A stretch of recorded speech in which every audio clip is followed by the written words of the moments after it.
everyone. Welcome to the 2020 International eConference on Interreligious Dialogue. My name is Dr. Darren Slade, and I am the president of the Global Center for Religious Research, which is hosting this year's academic conference. Now, one of the great things about GCRR is that you can attend these academic conferences right from the comfort and safety of your own home without having to worry about hotel fees and travel costs. In fact, you're being joined by students, scholars, and specialists from all over the world right now. And because each of these presentations are video recorded, the information presented here will be available all across the globe for millions of people to see. Now, for those attending live, as you listen to each of the presentations, feel free to use the Q&A button at the bottom of your screen to ask questions. Our speaker will do their best to answer them at the end of the presentation. And with that said, I would like to introduce you to my good friend and the next presenter, Anwesha, and allow me to share my screen so I can give her a proper introduction. Now, Anwesha today is going to be discussing Chaitanya and the evolving shades of devotion in Vaishnavism in Bengal. Now, Anwesha is a lecturer of English literature at the postgraduate section of Basanti Devai College, which is an affiliate of the University of Calcutta, India. And her research deals with devotional music in India in relation to its political influences and performative signification. Her areas of interest include South Asian cultural studies, religious studies, and performance studies. And with that, I will be happy to turn it over to my friend Anwesha. You have the floor, ma'am. Well, at the outset, I wish to express my heartfelt gratitude to Dr. Slade and the entire organizing team of Interreligious Dialogue eConference for their unconditional support and the opportunity that I have received from them. So, my areas of research includes a very special sector that is religious performances, or to quote Dr. Guy L. Beck, sonic theology. And I can confidently claim that the Indian religions are dominantly performative. And you will probably ask me why I choose to talk about Vaishnavism, or more specifically about the deities related to Vaishnavism, that's Radha and Krishna. Well, almost every pagan community in the world invests in some kind of mythical romance featuring divine beings, Isis and Osiris, Venus and Mars, Persephone and Hades, Cupid and Psyche, to list a few. While most of the others are relegated to a zone where they find eminence in literary allusions, the tales of Radha and Krishna's love sport still appear as active themes of South Asian literature, parts of which are directly involved in the practice of religion, catering to the performative aspect of it. Vaishnav theology has always used an enormous body of literature that thematically revolves around Radha and Krishna in an attempt to contextualize its ideas about devotions directed towards the Lord. The enactment of bhakti is kirtan, while Podaboli Kirtan geographically is more specific to Bengal. I'll be discussing what Kirtan is, what Podaboli Kirtan is. I have video recordings to show you. So, I mean, just a few minutes later, maybe I'll be able to show you that. Devotion as a concept in Vaishnavism evolved over the ages, especially with the contributions of Chaitanya to Bengal Vaishnavism, Chaitanya or Choitonno as we say in Bengal Vaishnavism and the Bhakti movement at large in the 16th century AD. This gradual alteration in the implication of devotion can be charted through the shifting locus of Radha's existence, taking into account her depiction in Jayadev's GEET Govinda, written in the 12th century AD, and the Podaboli, or the series of pods or series of poems that is composed by Chaitanya's contemporary Narottam Das. Geet Govinda, one of the earliest extant Sanskrit composition, gives the readers an insight to the ancient form of Vaishnavism or Vaishnav culture prevalent in Bengal. Chaitanya revoked the spirit of independence and instrumentalized his philosophy of Prem Bhakti to unite the socially fragmented Bengalis. Please allow me to share my screen now for the presentation.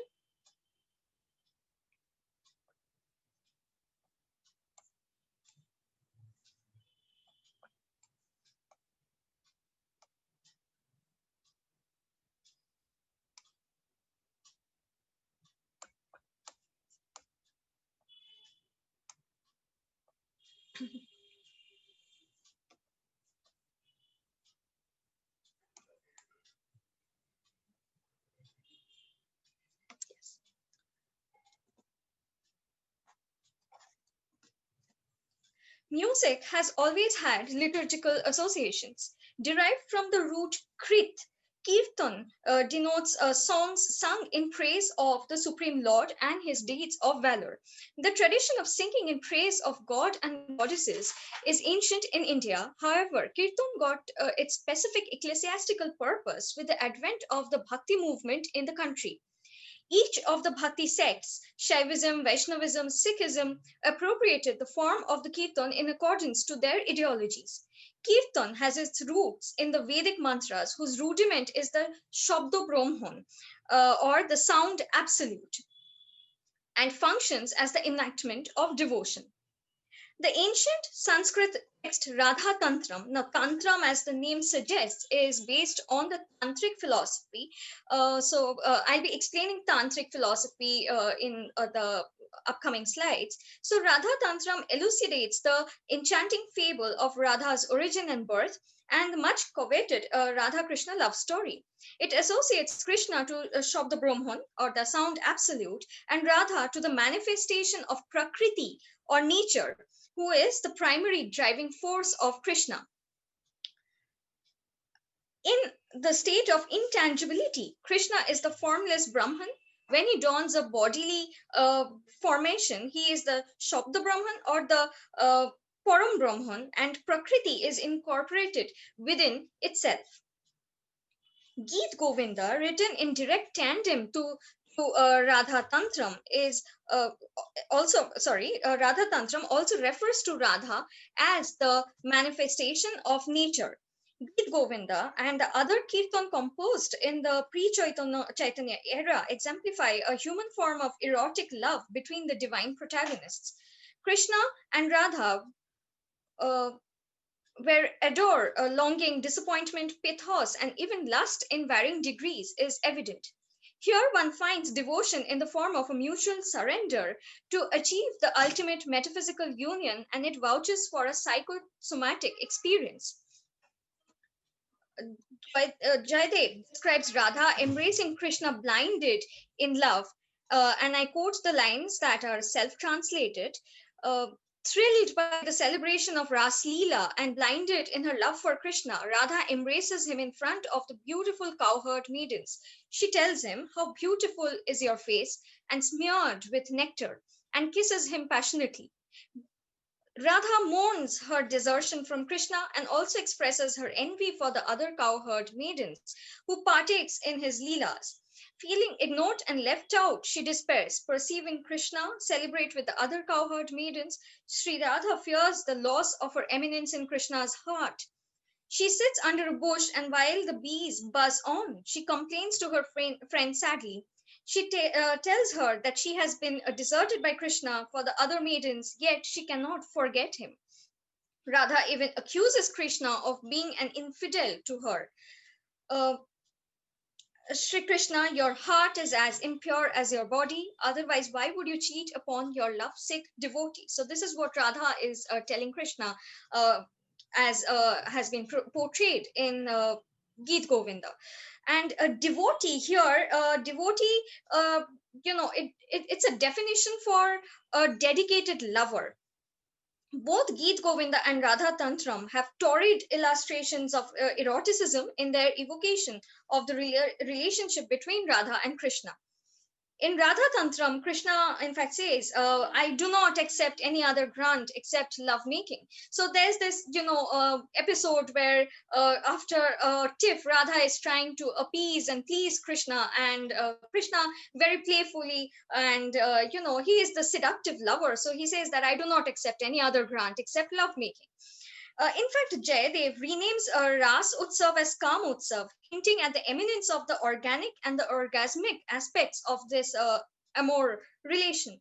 Again, both the texts exemplify the union of the two souls accomplished through the fulfillment of somatic desires for one another, the oneness of their bodies and minds. Just as Radha expresses grief at being separated from her lover, Krishna too articulates his pensive state at being away from his beloved Radha. And he says, Sri Radha saw me playing with the gopis and left in anger. I have sinned. I could not stop her. In fear, she has forsaken me in rage. He even seeks her forgiveness. Beautiful, forgive me. Come before me. I shall never commit such sin again. Now I feel lovesick. The sight of your body can cure disorders. It is filled with nectar and carnality. Embrace me, redeem me of my sin. I am your devoted slave. Jayadev refers to the gopis to be the Vaishnavas who chant the secret mantra to experience the thrill of being drowned in the juice of Krishna love, that is, a Krishna Prem Ras, as it is called. Jayadev invests in enthralling yet serene details to describe the union of Radha and Krishna, the instance of their cross dressing being an effulging evidence of it. Uh,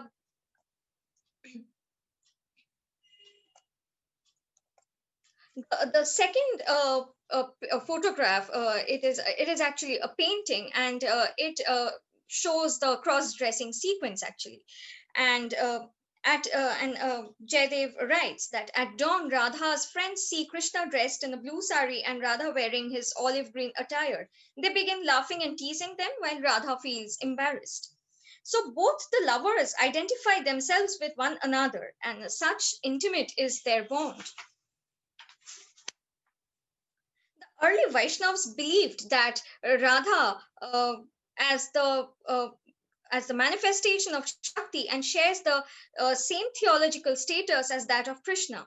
While the Shakta philosophy emphasized upon the superiority of the female force, the Vaishnavas regarded Shakti as the most essential attribute of Vishnu Krishna, the supreme god. This once again hints at the interdependent existence in the Radha Krishna love affair.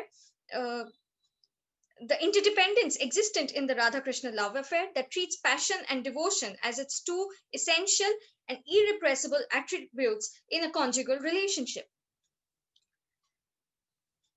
Most of the other kirtans written during this period portray Radha's fear of being an outcast in the society for being in love with Krishna, her status as an infidel because she is married to Ayan, and her grief at being chastised by her in laws. Uh, these are very common instances in the pre Chaitanya Padaboli Kirtan. However, these instances corroborate to Radha's human representation. She is a woman, a human being with traces of divinity, and she expresses a human form of love which involves both her body and her mind, and a human form of devotion and dedication towards her lover, and this stands in sharp opposition to the idealized form of love and devotion conceptualized by Chaitanya. Early Vaishnavism attracted devotees and followers by virtue of human identification of Radha and Krishna. Largely unaware of the complex Brahminical philosophy, these people found verisimilitude in these fables, and the fact that they found it relatable drew their empathy and devotion. The intimate relationship of Radha Tantram in the early Vaishnav cult has been aforementioned. Hitesh Ranjan Sanyal opines that this cult must be termed as Vaishnav Tantra for its overlap with the philosophies of the esoteric cults prevalent during the contemporary times. Tantra is elemental in its consciousness but involves a certain occult understanding of the body. It is predominantly related to the worship of the goddess or Devi Aradhana. Ideology of Tantra explains a dual-fold system of the universe, the male Bhagavan and the female Bhagavati. The individual male and female principles manifest themselves through human forms to achieve a single mold of consciousness. Therefore, Tantra practice is a combined effort of the male and the female. Sanyal also comments that the true union of the body and the mind of male and female results into the demolition of the worldly ties, which in turn ushers in the enlightenment of the soul. Vaishnava philosophy and practice is strongly rooted in the principles of Tantra. Maintaining semblance with the dual strains of Hindu Tantra and Buddhist Tantra, Vaishnava Tantra invests in the concept of the two units, rasa and rati, who finds manifestation and establishment in the pair of Krishna and Radha. Krishna is Rasa, while Rati is Radha. Vaishnav Tantra further states that every male is Rasa and every female is Rati, and Radha Krishna Prem Lila is performed in the hearts of every devoted worshipper. Once the worshipper realizes that he feels the bliss of love or ananda, which finally redeems him.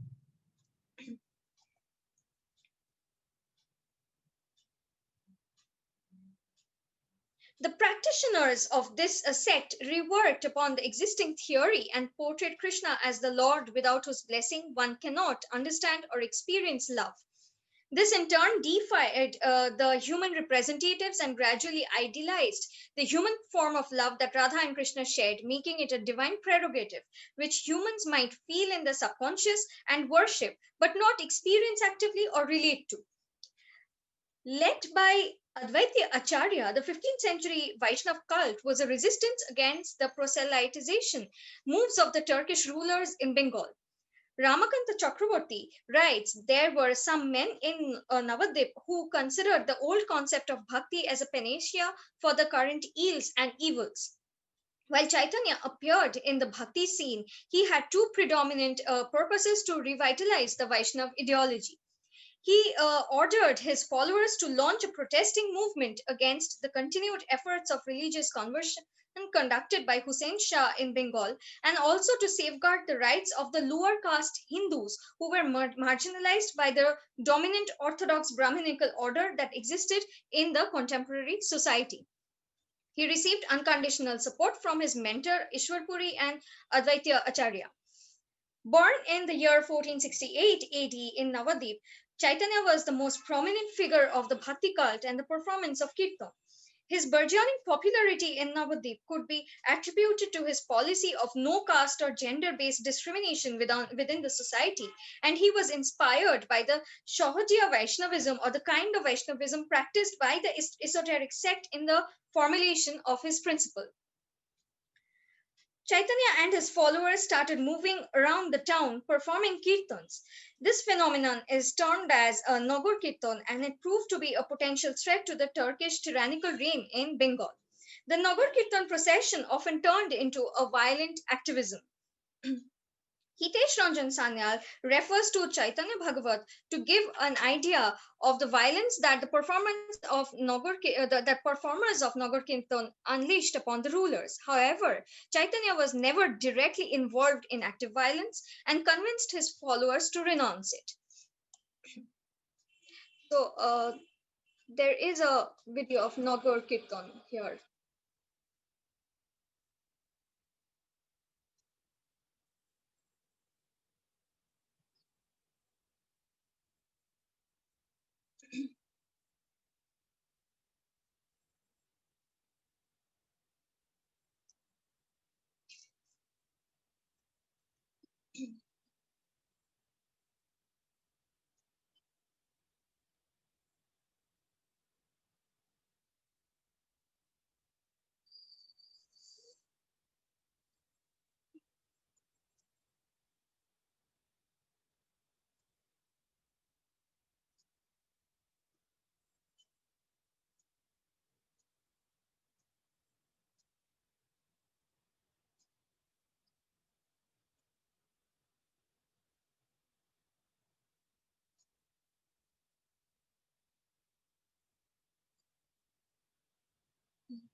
So that was a clip from a film. It's a very old film, actually. It was, based on the biography of Chaitanya, and so that clip actually showed how a Nagar Kirtan would take place. And Nagar is basically city or town, and Kirtan. So this procession would move throughout the city, and they would be chanting the name of Hari or Krishna. Now, Chaitanya undoubtedly played an eminent role in conceptualizing the Vaishnava wing of the Bhakti cult. He preached simple and direct faith in or bhakti, inseparable absorption led to prem, which resulted into wholehearted bhakti, and Chaitanya himself longed for a union with Krishna and identified himself with Radha. This state of his devotion is referred to as the Radha Bhav Duti, or Radha's anguish, the feeling, the emotion of Radha's anguish on her separation from Krishna, her bereavement. So Chaitanya stressed upon congregational worship through simple Nam Sankirtan. According to him, Kirtan aroused Anubhav, or feeling, in human heart, and that ultimately expressed itself through devotion. Stressing on the cognitive understanding of devotion, Chaitanya's philosophy of Prem Bhakti is majorly based on the Bhagavad philosophy. Devotion includes surrendering one's activities and their results, one's desires, and by treating triumph and failure equally and in a composed demeanor. He also adds that his true devotee must never hurt other creatures and must learn to give up the ideas of sin and salvation too. Radhabhav Duti is a product of the evolution that the ancient Indian theory of rasa underwent with the flourish of the Bhakti cult. Theory of rasa always had a preeminence in any form of performance because according to the Upanishads, the Brahman was composed of rasas, or the flavors of emotion and pleasure. Hence, the performing arts like theatre and music were closely aligned with the religion since their goal was to produce rasa, which led to the liberation or moksha. The kirtans composed in the pre-Chaitanya era depict the love scenes of Radha and Krishna conforming to the Adi rasa. So, Rati Bhav expressed through the Shringar rasa. It is the basic Rati Bhav manifested through Shringar Rasa, which is in accordance to the Vaishnav Tantric philosophy of the Rasa and Rati. The system complicates itself in the era post Chaitanya, which is evident in the Kirtan composed during the time. The Bhava changes to Krishna Rati, and the main Rasa is the Bhakti Rasa, which is further divided into 5 subcategories. That is Shanta Rasa, Dasya Rasa, Sakhya Rasa, Vatsalya Rasa, and Madhur Rasa. The Shanta Rasa refers to the renunciation of worldly attachments in order to devote oneself completely to the Lord. The Dasya Rasa includes seva or service to the Lord, and it denotes service to the Lord. The Sakhya Rasa involves Lord's response to his devotee. He emerges as his devotee's true friend. Vatsalya refers to the relation, especially parental affection between the Lord and his worshipper. In Madhurasa, the Lord is the desirable, while the worshipper is the one who desires the Lord. The formulation of this philosophy works as a device to mold the consciousness of the worshipper, which in turn channelizes his concentration, the devotee's concentration, through his devotion towards the Lord. The concept, however, of Radha Bhavaduti, however, denies Radha the status of an individual and transforms her into an abstract, an appellate for a specific feeling aroused when one is entirely subsumed by the aura of his subject of worship. The Radha with whom Chaitanya identified himself is a subservient, devoted worshipper of Krishna, and they are not lovers in the human understanding of the term. She feels gratified by his presence in her life. This can be substantiated by Radha's depiction in Narottam Das's series of Kirtan. Das's depiction of Radha and Krishna undoubtedly has an alienating effect upon the readers precisely because it is not much relatable and is successfully impressed upon their minds that divine love must be incomprehensible to common humans and is beyond and devoid of any human attributes like passion and sexuality. Das writes in the voice of Radha, Sham, how many women friends beside me, yet I cannot speak ill about him. Why friends don't you let me die? I understand you are not saddened by my grief. I cannot spend a moment without Kanu, that is Krishna. How should I spend all these days? The most intense pain in my heart remains. I cannot see him at my death. These lines stand in a sharp contrast to the despair of Radha in Geet Govinda, where Radha expressed a mix of agony and anger. While here in Narottam Das's depiction of Radha's despair, she has completely resigned. She is hurt, yet she does not complain against her lover, and she even contemplates death. Chaitanya's conceptualization of Prem Bhakti brought about some intriguing views and changes along with it. Krishna is known as the Satchidananda, a term that can be dissected into Sat, Chit, and Ananda. Radha is considered to be the Ladini Shakti of the Ananda fragment of Krishna.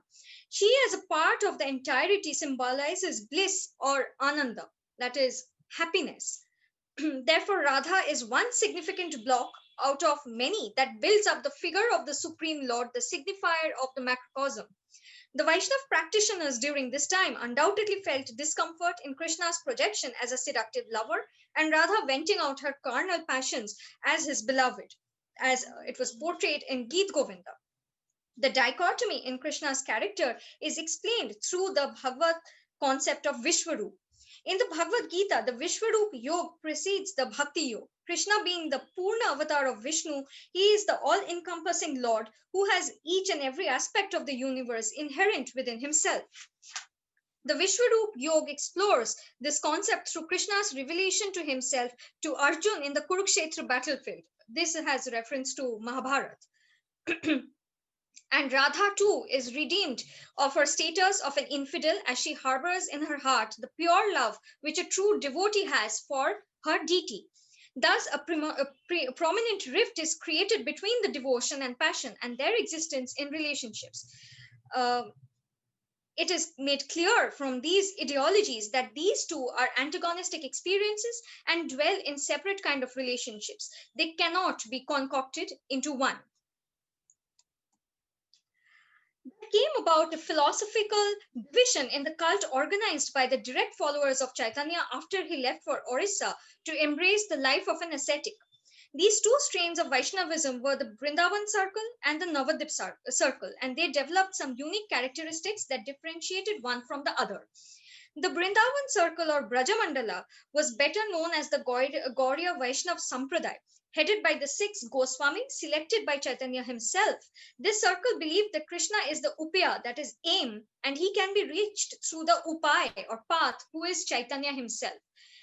Chaitanya had sent out his chosen men, the six Goswamis, to Vrindavan to spread or to preach his philosophy of Prem Bhakti.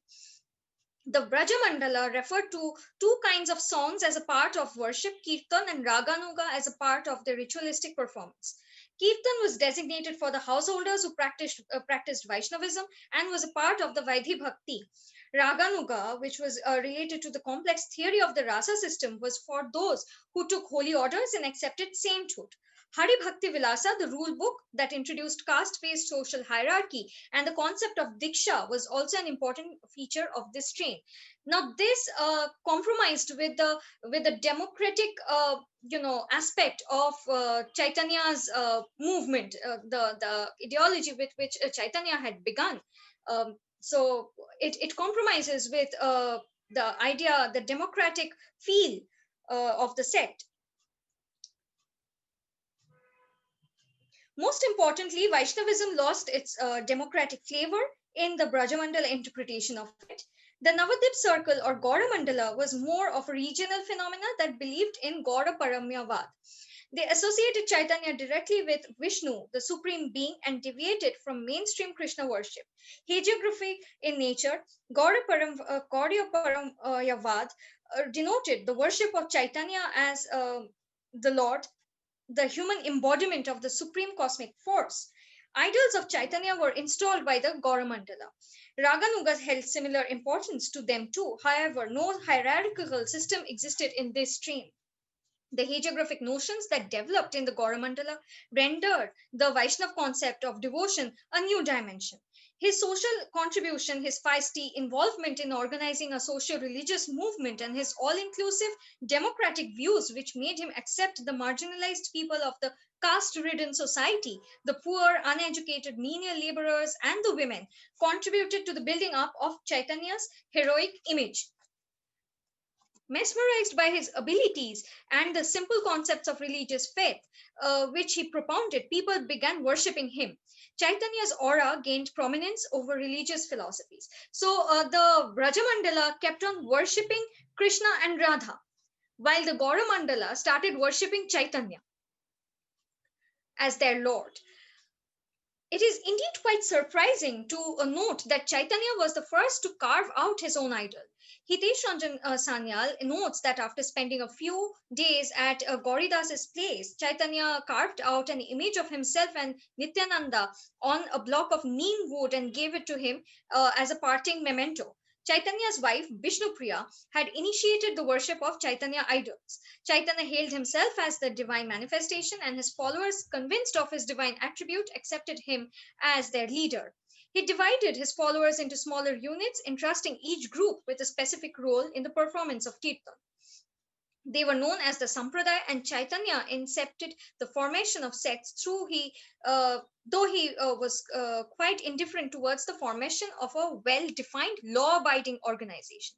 The hagiographic principle paved its way into the composition and performance of Kirtan, which is evident in Chaitanya Kirtan or the Gaur Chandrika parts of Padabali Kirtan. The main purpose of Chaitanya Kirtan was to validate and emphasize upon Chaitanya's divinity. Narottam Das begins his Padaboli with a long prayer dedicated to Chaitanya and the other Goswamis of Vrindavan.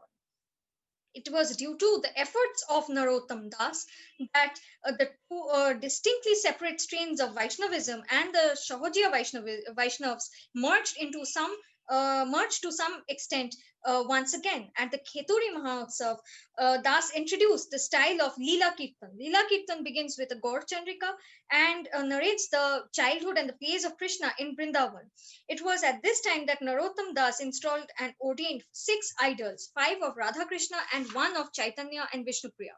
The trend of worshipping Jugal Avatar Murti. Jugal Avatar Murti is the idols of the couple, had already begun in Navadip previously.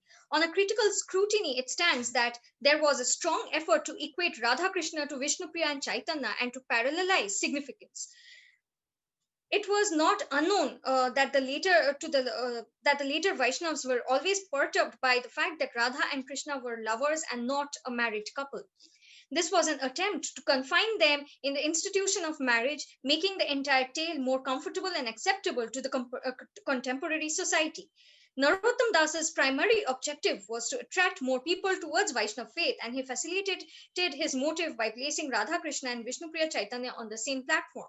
Since the common people who joined the Vaishnava cult were largely uneducated, it was simpler to explain the facets of the faith to them through human representatives who were also familiar to them. A close analysis of Padukirtan implicitly defines how the suggestion associated to devotion changes gradually with time. Devotion being central to the Vaishnava theology, it is important to understand the changing notions of it in order to interpret the philosophy on which Vaishnavism is based and the purpose of conceptualizing it both in the pre-Chaitanya and the post-Chaitanya era. Krishna has always been considered as the manifestation and representation of the Supreme Almighty on earth. Therefore, his position remains unmoved. He is, in fact, the controller and designer of all the happenings of the universe, and that justifies his worldly actions on earth, even the ones which seems apparently socially unacceptable. But it is Radha who has had multiple association over the ages, and that has altered her connotation as a concept. Radha, who had her inception in Tantra and Shakta philosophy and was an equal participant in the Radha Krishna love story, comes to stand for only the feeling of despair that she experienced in Krishna's absence in the post Chaitanya age.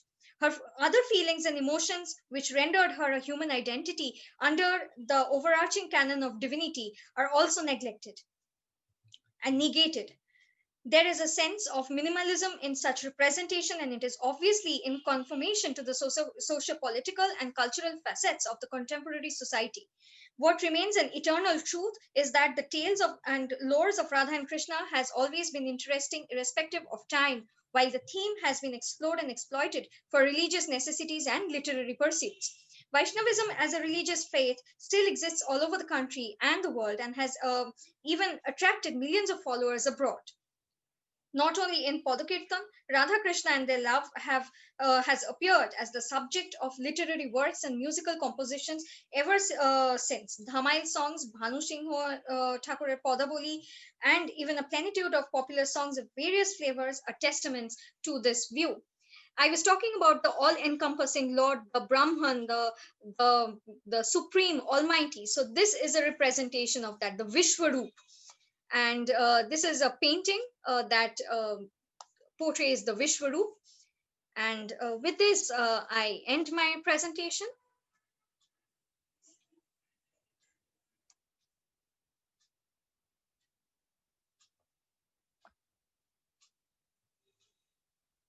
Thank you for listening. Anwesha, thank you so much for doing this presentation. That was absolutely wonderful.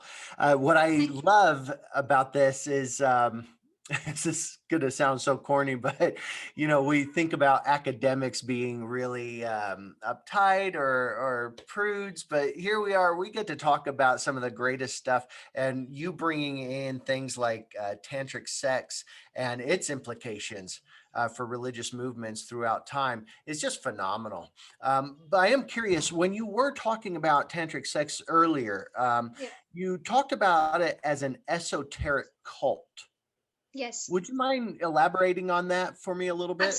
Absolutely, Dr. Slade. The tantric philosophy is very ancient in India. However, it has never been accepted in the mainstream religion. Never, since the ancient times, it has never been accepted in mainstream religion. That is, predominant the predominant religion of India being Hinduism, and now obviously it's a secular country. It's a different matter altogether. So Tantra and tantric philosophy has always been associated with the practice of occult, since it involves not only the mind but the body. It's more about it's based on the sexo-yogic principles. So it has always been referred to as the occult. And now, like if I talk about the current scenario, tantra is it's associated to necromancy, which is it's ridiculous actually, because Interesting. it's not so. It a practice of tantra, whoever is into practice of tantra, in fact interested in tantra, like I am very interested to study about tantra, when others hear about this, they're like, oh my god, and what is she up to? Why does she want to study the forbidden subject? Because tantra is associated, yeah, I mean, people are not really aware of this, because it has always been in the margin, it has always been in the periphery. Therefore esoteric cult, because it deals with the human body, and it deals with emotions and passions and carnality. It involves sex. Therefore it is tabooed in Indian consciousness. I mean, it is a taboo subject. And Therefore, it's taboo in India and among other Hindus, or is it taboo around the world? no, not around the world actually. It's a taboo among the Hindus themselves, because they cannot really, there's I would rather say they're not matured enough to deal with it actually.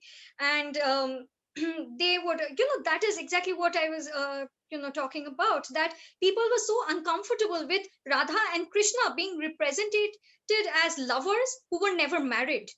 All right, and Radha being married to somebody else. And so they were so uncomfortable with the fact that they wanted to push them into the institution of marriage. They wanted to show them that, well, okay, fine, even if they are not married, Radha is a devotee. She's not a, her status as a lover, as a woman with passion, a woman with, with all the bodily emotions and feelings. That part is completely negated in the later times. Earlier in the ancient times, when it was Vaishnav Tantra, even then it was in the periphery. Hinduism was dominating, and later on the Vaishnavas who were, I mean, they saw that the Brahmanical dominance within Hinduism was so much so great that it had to be combated with. So what they do is they take this ideology of the from the margin, and then they rework it in accordance to their convenience and their comfort, because they cannot really take up all the esoteric philosophy. People wouldn't accept it. And it would kind of meddle with their idea of purity. So it was a tabooed subject. It's still a taboo because people really, in India, people cannot really take in lovers and passion and sexuality so easily. Still not. I mean, they still can't do that. And so when Vaishnavism depicts Krishna in tantric sex acts, Yes. is the tantra meant for? Is it for pleasure? Is this? Absolutely, absolutely.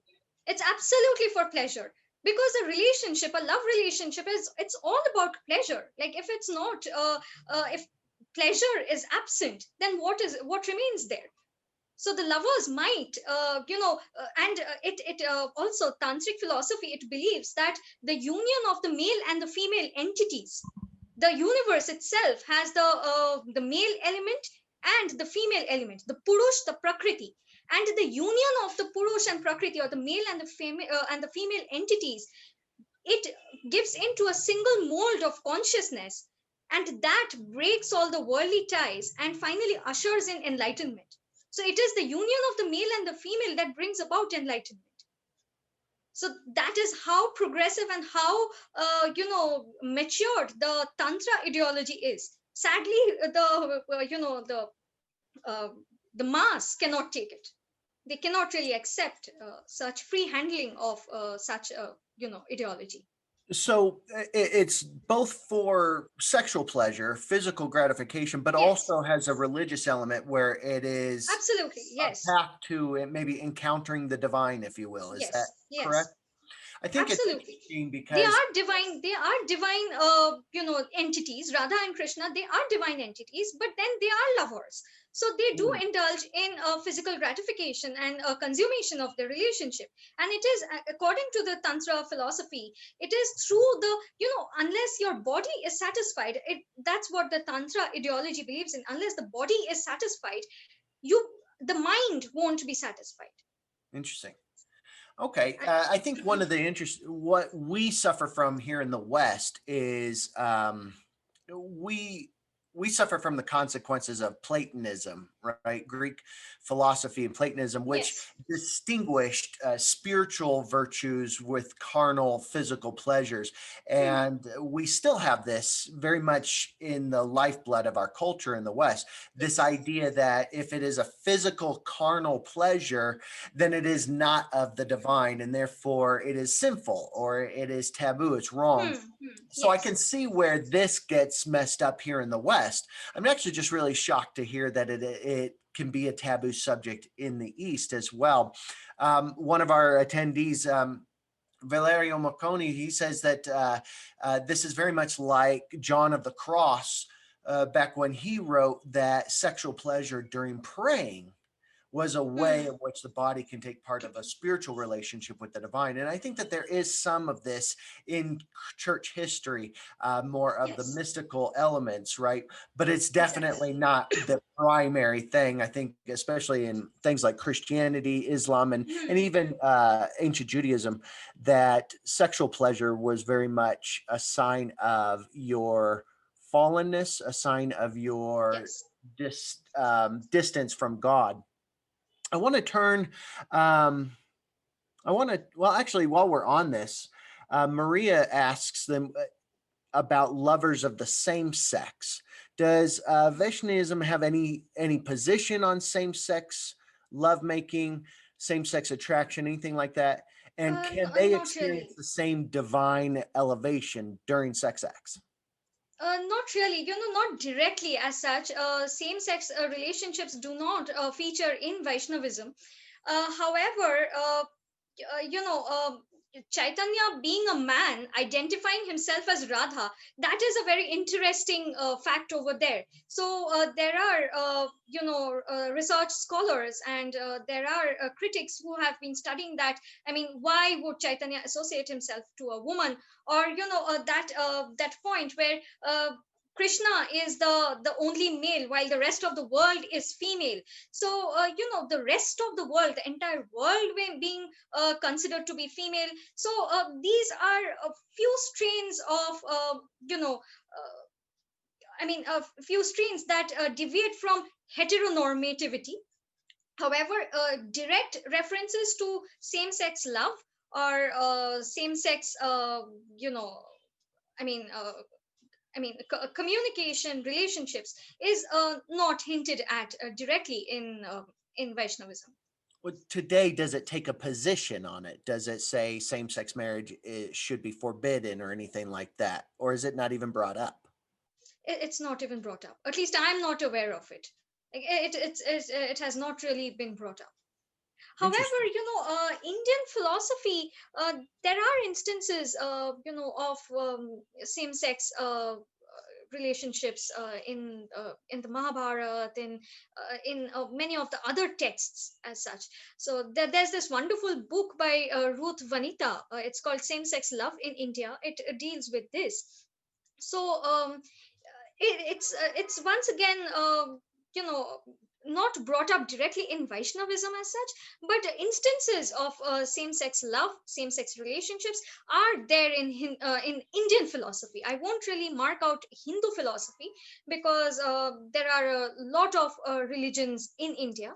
So in some of the philosophical texts in mythology especially, it has been addressed. Very interesting. Okay, thank you for that. Well, I want to switch focus. So, and if you look in the Q&A there, you can actually read the question with Yes. me. So Mayak says, since we talk about Vaishnava and Bhakti cult, she's curious to know about the role of Narayana cult. Did that strengthen Vaishnavism? And are you familiar with the Narayana cult? And if so, Narayana cult, not very familiar with Narayana cult. I mean, I'm really sorry about that, but I could, answer this question to the best of my ability. Now, the thing is that during when the Bhakti cult came in India, it was not just in Bengal, in different parts of India, and there were different sects. Like in Bengal, it was Vaishnavism. In Orissa, in Bengal, this region, it was Vaishnavism. There is a Sufism. The Narayana cult she's talking about, the Kali cult was obviously there based on the Shakta philosophy. So all of these, Sikhism towards northern India in Punjab. So all these were actually, they were movements. They were not established religions as such. They were movements. They were religious movements actually, taking the ideology, release some religious based on some religious ideology.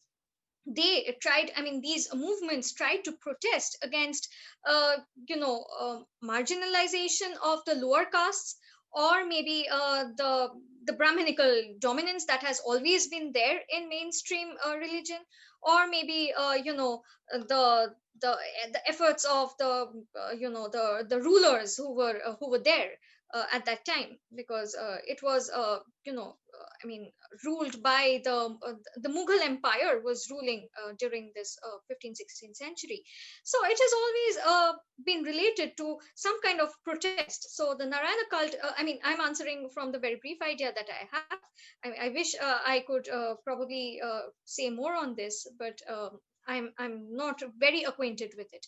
So again, it has to do with some kind of protest. So religious ideology brought into a movement that attempts to protest against the social evils that were predominant in their contemporary times. Now, Vaishnavism, does it address specifically any type of with the caste system that's Yes, it does. It historically been does. very oppressive? Is it attempting to eradicate the caste system, It or does. it Yes, does? it does. Why is that? Can you help me understand? Why is the caste system, it seems to have been historically so ingrained in Hinduism, and why does Vaishnavism take a different approach then to it?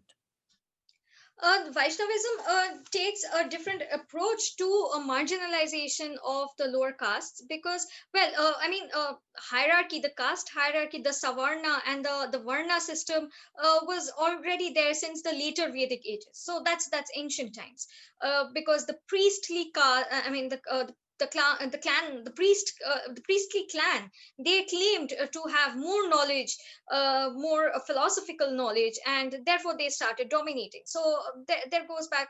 I mean, there's a lot of pointers to that, and the most important being that the priestly class. I mean, they kind of they asserted that they had a direct relation to God because they were entitled to perform religious, activities. And as I told you, that religions in India are highly performative. So there are different kinds of performances. So they believed to be, I mean, they asserted that they are entitled to do them.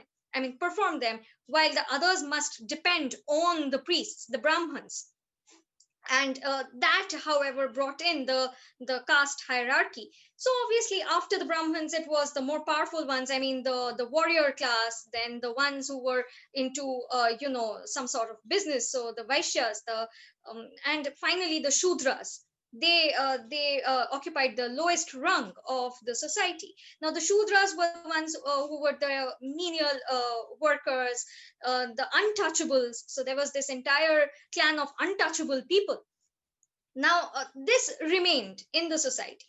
After a point of time, sometime during the 14th and 15th century, the 16th century, I mean, this entire phase, the Brahmins, they started, they started with certain tyrannical approaches. I mean, the lower castes, they were marginalized, and they were tortured literally. So it was very important to safeguard their interests. And there is where Chaitanya emerges to the scene with the philosophy of Vaishnavism. And he says that this entire movement, Vaishnavism, is open for all. So the marginalized people, this section, they joined his movement very. They accepted, they welcomed it, and they joined his movement, and they took up Vaishnavism as their mode of worship, of their mode of religion. At the same time, now because because the Brahmins were dominating and torturing the lowest rung of the society to great extent, and Hussein Shah was the ruler of Turkish origin in Bengal. So he took this opportunity to convert the Hindus into Islam. So he wanted, to propagate his religion. So once they were converted to Islam, they once again faced a certain kind of marginalization there as well. So their position was very, tumultuous, and extremely, they lived in a very detrimental condition. So they had to be protected, and Chaitanya does exactly that. The main purpose of Chaitanya's activity, or the main purpose of his emergence here, is this: to safeguard and to protect the marginalized section of the society. Interesting. So because they had been marginalized, they themselves, they Yes. had empathy for those who were already being marginalized quite a Yes. bit. Um, my last question I want to ask you about is the Society of Krishna Consciousness, or the Hare Krishnas, that Hmm. we see. And Yes. I'm most familiar with seeing them in here in the United States, right? They are typically described as a cult here in the United States, Yes. and not in a very good way, right? Not the good kind of cult, Hmm. but more of um, a cult of personality in some way. So my question is, the Hare Krishnas, when they are in, they're most known for their chanting, right? For Hmm. their, is is that a good reflection of Vaishnavism as a whole, or is it its own kind of separate thing? They have their own separate take on it.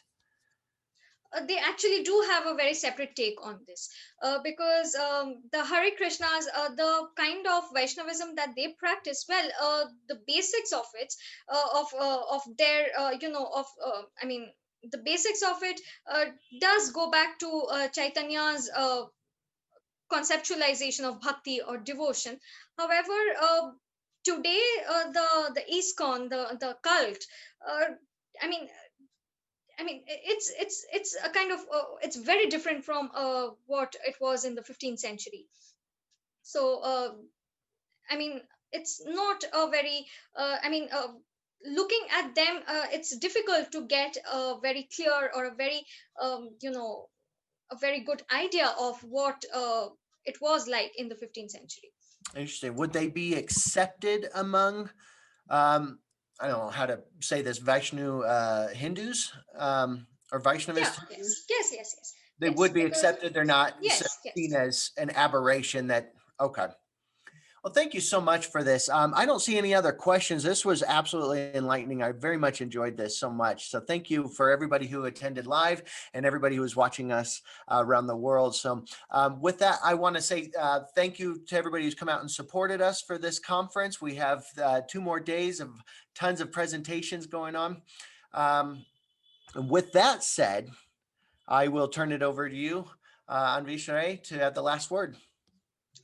Thank you. I mean, my heartfelt gratitude to everybody present here, including Dr. Slade, for listening to me and giving me this opportunity to speak. I mean, it was a wonderful experience. And to Interreligious Dialogue e-conference, all the best for the next 2 days. Uh, this is a wonderful event, and I'm really, really gratified to be a part of it. Thank you so much.